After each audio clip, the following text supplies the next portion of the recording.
Hoy desde el área de prevención de Proyecto Hombre queremos compartir con todos vosotros y con todas vosotras los mitos del amor romántico. Debemos diferenciar lo que es realmente la emoción del amor de lo que es una relación de pareja. Lo primero es algo innato que nos ayuda a vincularnos dentro de un espacio seguro, mientras que lo segundo es un constructo social que, aunque pueda reportarnos numerosos beneficios, si no se hace desde una estructura segura, puede acabar dejando secuelas psicológicas. El problema no es la relación en sí, sino las creencias que nos hacen moldearla con una serie de características perjudiciales.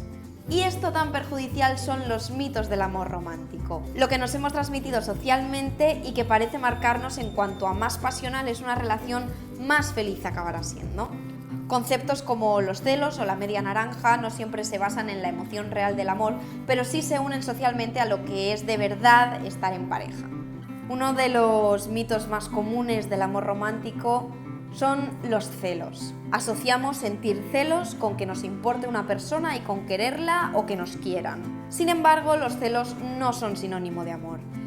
El respeto de la libertad del otro o la confianza no van de la mano de la imposición de unos límites, tal y como persiguen los celos. Otro de los mitos es la media naranja.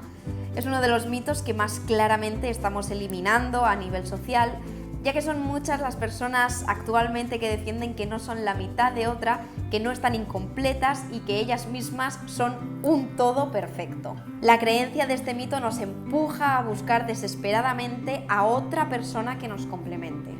Y en la desesperación siempre solemos hacer malas elecciones. El mito de la exclusividad. Este mito nace del miedo de que la otra persona se vaya y no nos sentimos seguros de nosotros mismos. Imponemos una serie de límites que no siempre van con lo que la otra persona quiere. Quitar este mito no implica abrir la relación a una alternativa poliamorosa, sino ser conscientes de que mi vida no es exclusiva de mi pareja y que tengo el poder de decidir estar donde yo quiero, aunque el otro no esté.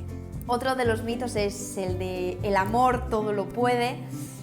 El amor es solo amor. Cuando metemos tristeza, miedo o rabia, se acaba la verdadera esencia.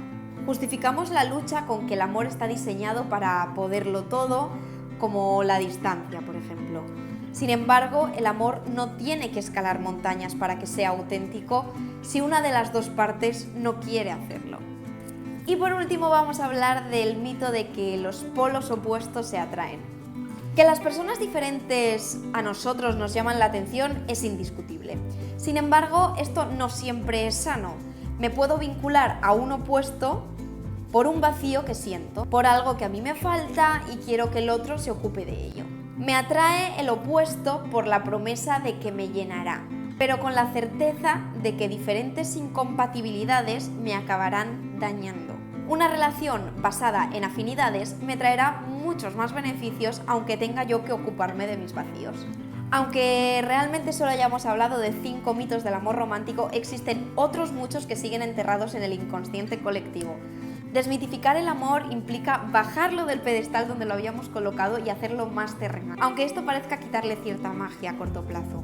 Pero realmente a largo plazo acabaría con las heridas, con las relaciones donde no hay estructuras seguras o con la soledad y el vacío de no tener una pareja, ya que dejaría de ser visto como algo negativo.